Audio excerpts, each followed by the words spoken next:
Hello and welcome to CodeFreak, and this is our video where we are talking about GitHub. So, Git and GitHub, if you are in software development, if you are in college, or even if you are at your workplace, you must have heard about this word GitHub a lot of times, and you must be having the question, what is it? So, or you might also know what GitHub is. But let me explain you what is GitHub and why we are using GitHub. So, basically, it is a code sharing platform. If we talk about it very vaguely, I mean, it has a lot of features, but majorly it is a code sharing platform. For example, if you're working at an organization and you have your code written at your own local environment and you want your co-worker to run your code or even look at it for instance. So if you're using a hosting platform, so that guy would have to go to that hosting platform and then look at it, and that's quite dumb, which is why we use GitHub. So basically, GitHub is a platform where all the people, like all the people in that organization or all the people working on that specific project, can push and keep their code, store their code on GitHub and share it with each other. And you can look at all the codes of your co-workers if they already exist on GitHub, and that's the beauty of it. Yeah, that's GitHub. Now if you go on to GitHub's website, click on product. Wait, why is it not opening? Oh yeah, there was a little lag. Okay, yeah, so there are a lot of products which GitHub allows us, but we are not going to talk about all of these. Majorly we are going to talk about issues, code reviews and that stuff, and also code spaces is a very good feature, but that's out of the scope of this video, which is why we won't be talking about it. And Copilot, again, a very good feature. It is like ghostwriter of Replit. If you don't know it, completely ignore it. It's basically artificial intelligence helping you when you are writing your own code. Yeah, so let's talk about how to get on GitHub first of all. So just go to your Google browser, type in github.com. You'll come out here and you'll have to sign up first, and if you have an account, quite obvious, sign in. So you go, you enter your email address, whatever it is, click on sign up for GitHub. They would ask you for password verifications, two-factor authentication, all that stuff. Because I already have an account, I'll just directly sign in. Yeah, so I'm in my GitHub. I did my sign in because I use my email and password. So basically, yeah, this is the GitHub dashboard. On the left hand side, you'll know what all repositories you have, what are your recent activities and stuff. Then you have your home page, which is like your GitHub feed, and then you have all the changes that are existing in GitHub. You can explore different repositories, like there are many different famous repositories. Now I'm using a word which is, I'm using the word repository. What is a repository? So we'll talk about three major things: repository, projects and issues for this part of the video, and I'll tell you how we differentiate between these three things. So if there's some noise coming from the background, I'm extremely sorry for that, but it is what it is. Yeah, so we are talking about repositories, project and issues. So repository is a place where you can share the file and code related to a project. For an example, let's talk about a gym website. So you'll create okay, not a gym website. Let's look at one of my repositories. For instance, let's take Monopoly. We all know the game Monopoly, right? So in this project, what I was aiming was creating a Monopoly banking application so that you don't have to physically do the card and all the stuff. You can just do it on your PC. So basically, I created a repository and named it Monopoly, which in one way is my project.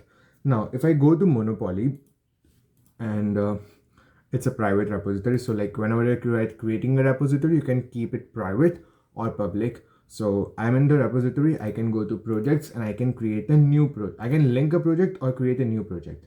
So in one way, projects are tasks, while repository is what we call project in a general term. So basically, if I'm building a gym website, my gym website would be a repository. I was building a Monopoly system, so Monopoly is my repository, which can contain different projects like how would I say, let's ignore Monopoly. If we talk about gymming website, there could be a project which would be like everything related to contact us, or otherwise everything related to about us. And projects can contain issues, like different issues are specific tasks. So basically, issues are small specific tasks like create the header. That's a specific task. or create the two-factor authentication. That is a specific task.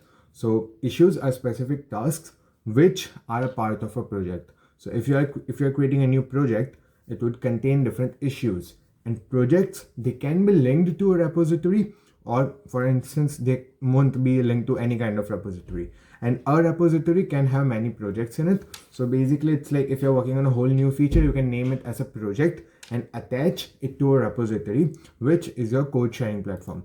So basically let's go and create a new repository for this instance. How to create a new repository?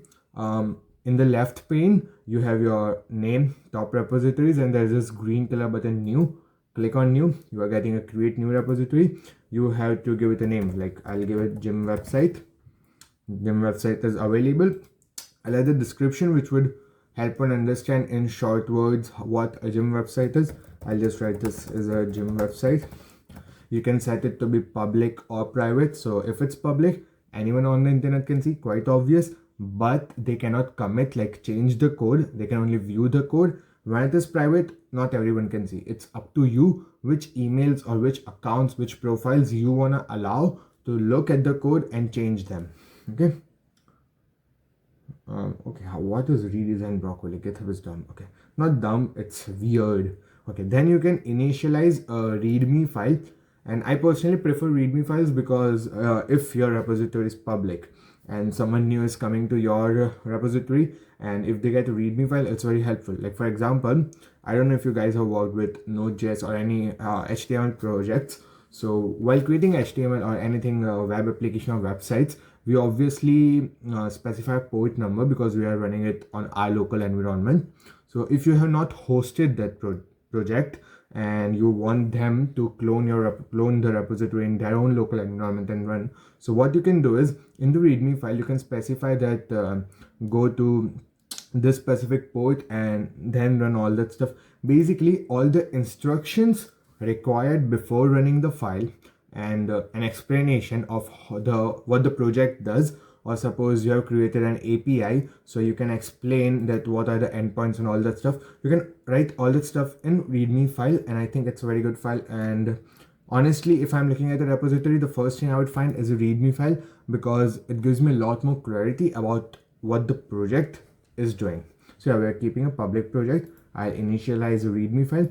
You can choose a gitignore file. So gitignore files are not right. Like suppose if you are changing something on your local environment, so you have a file named hi.java, and you have added hi.java to gitignore. So whenever you're pushing to GitHub, hi won't be pushed. Basically GitHub won't contain that hi.java file because it was added in gitignore. Then you can choose a license for copyright purposes. Now it's up to you to individually study these licenses.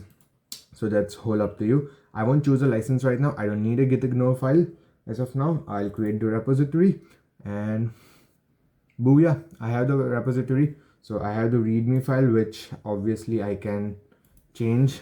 So there's the name and there's the description. So this is a readme file and I am shooting this video for YouTube. Cool. And then I can commit changes. Okay, now I said I can commit changes. What is commit changes? Let me explain that to you. So basically there are two major things, Git and GitHub. Git is what exists on your local environment and GitHub is what exists on your remote environment. Now remote is basically the whole server. So if you have something on your laptop, like suppose you are coding in VS Code.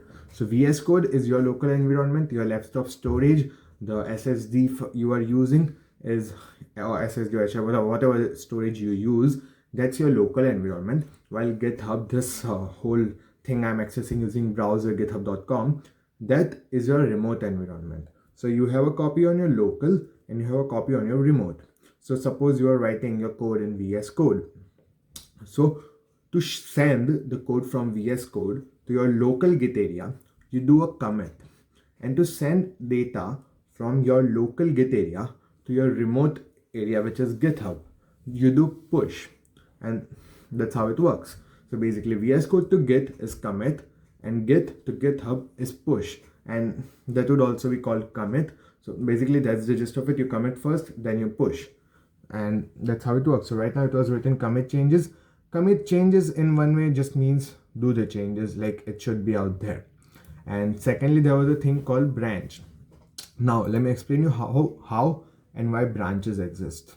So suppose there are two people working on a project, me and Pranjal, and we encounter a situation. I mean, we both are working on different tasks, and you can't work on the same file at two different times, right? Like if this is my PC, if I'm typing something out here, another person can't type in between. That would obviously create an issue.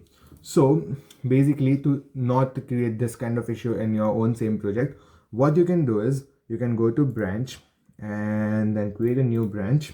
I'll name this branch test, and then there's this source. So basically, whenever you create a new branch, you have to define a source which will tell you what code you need to use, and I'll create a new branch. So I have the test branch now. Again, I'll go to the main page, which is code, and now I can see I have two branches. One is main and one is test. So whenever I change something in test, so suppose, yeah, as I was saying, we were two guys working, right? Hassan and Pranjal. So Hassan created a Hassan branch, Pranjal created a Pranjal branch, and then Hassan was working on his branch, Pranjal was working on his branch. So if I change something in Hassan branch, main does not get affected, Pranjal does not get affected. And if Pranjal changes something on his branch, which is Pranjal, main does not get affected, Hassan does not get affected, and that's the whole purpose of branch. Now suppose I was working on a branch, I pushed it to test, like for example, let's take test. So if I pushed it to test branch and I'm like, okay, this feature is complete. Now what I want is that this feature should go to our main line of code, which is our main branch. So what I need to do is go to pull requests, create a new pull request, and then there's this compare and main. So in base, I'll obviously keep main because I want the code to go to base, and then I'll choose test to compare. So there's nothing, I'll change something so I can show that to you. I'll go to branches. Oh, I can do that from here. Yeah.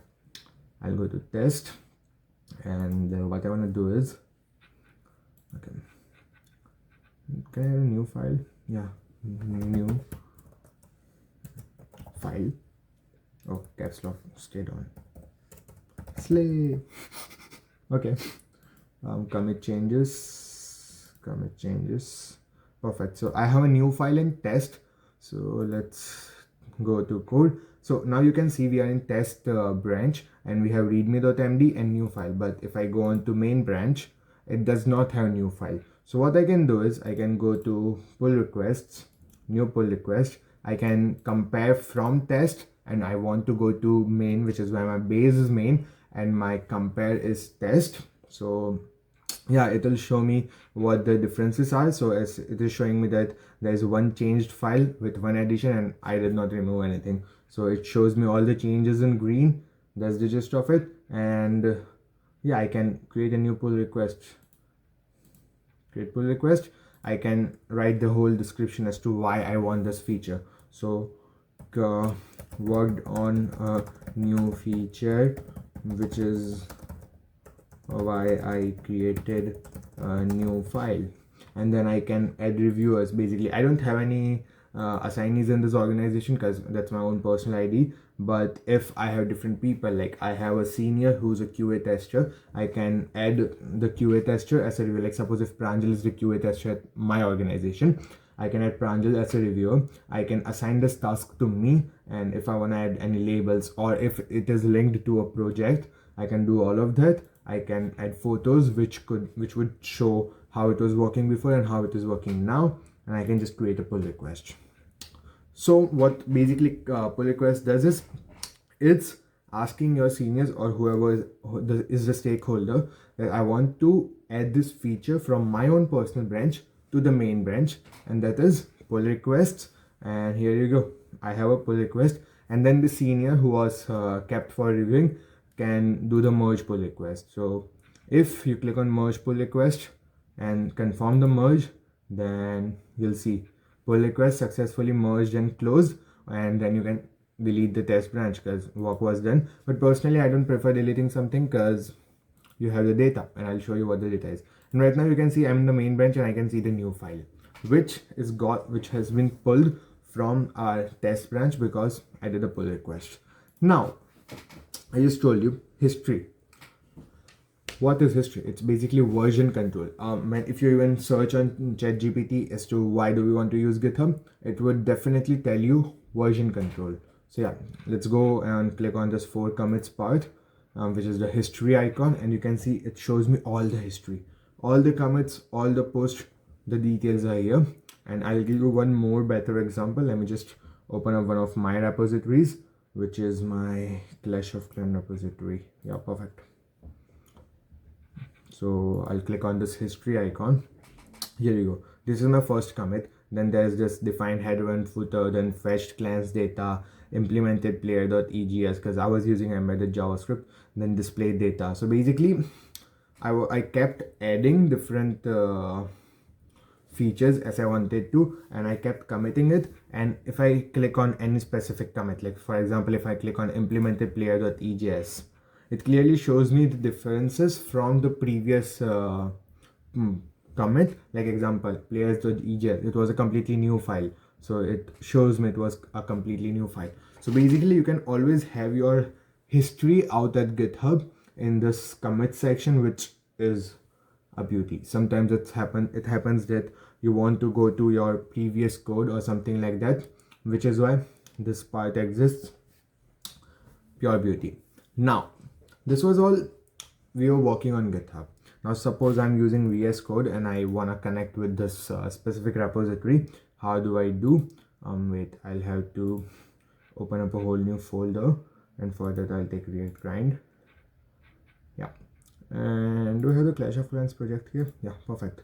So let me close this. I'll again open my Clash of Clans folder so that it's way more clearer. Clash of Clans, select folder, and I'll close all of these. Yeah, cool. So this is VS Code, so this would kind of be helpful for VS Code. So you if in the leftmost panel, the third button we have is source control. You click on source control, then you get one more panel which contains all the changes and all that stuff. For example, let me go on to players.egs. I don't know if it's complete or not, but let me add a comment out here. Wait, how do I add a comment in this? Yeah, perfect. So I go on to source control and it shows me what all files have changes, and I had changed players.egs. So it shows me that there is a change in players.egs. If I click on it, it will show me in green as to what the change was. I can click on the plus icon to stage a change. So I'll click on plus. Okay, so there's a staged change, and then I can commit it. So basically, when you click on commit, all the changes that were staged will be pushed. So if you don't want to commit or push a specific change, then don't stage it. So I can edit a commit message here. So just for YouTube, save, delete, and then I can click on sync changes, which will pull and push from my main. And basically now the code will go from my local Git to my remote GitHub, and yeah, the changes are being synced, and as soon as it gets done, I'll have the code on my GitHub. That's the gist of it. So this was sending data to GitHub. You can also pull or clone something, for which, you know what, let's go to my let's go to this React folder. I'll open my git bash, show more options, git bash, git clone. Cloning, I think we all know what cloning is. Basically creating the whole same replica. So I'll go on my GitHub, use the repository that I want, click on code, and there's this link to the repository. I'll copy it to clipboard, come to my git bash. I have written git space clone space, and then I'll paste it out here, and as soon as I press enter, it's being cloned.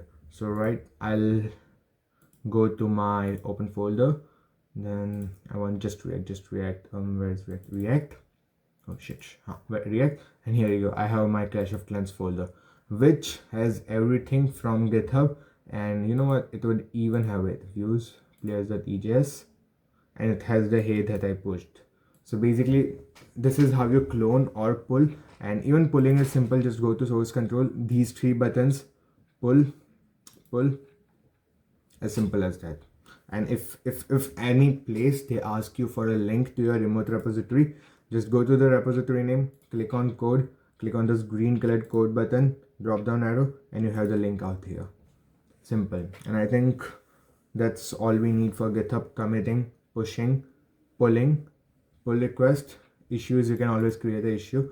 I was just testing this out, which is why it's here. And yeah, that's the gist of it. There's one more thing. You can host your normal websites, static websites on GitHub, the HTML, CSS, JS ones. And also you can host your React websites on GitHub, not your Node ones, but wait ones. Like I'm working on mine. Wait, let me show you. So masters and yeah, so I'm working on this. So this is a React website. So I'll upload one more video where I'll explain as to how you can host your own personal website on GitHub. And yeah, that's the gist of it. This video is done, and see you in the next video. I'll most probably keep that video as a card over here. Like, you'll get the link out somewhere on the screen right now. And yeah, that's the gist of it. See you in the next video.